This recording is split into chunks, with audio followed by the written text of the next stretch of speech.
Betting app కేసులో hero Vijay దేవరకొండకు మరోసారి ED నోటీసులు ఇచ్చింది.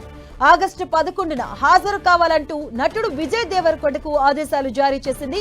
ఇక అంతకు ముందు ఆగస్టు 6వ తేదీన హాజరు కావాలని ముందు ఈడీ నోటీసులు ఇచ్చింది. ఇక ఇదే కేసులో ఇప్పటికే విచారణకు హాజరయ్యేందుకు నటుడు రానా కూడా కొంత సమయం కోరారు.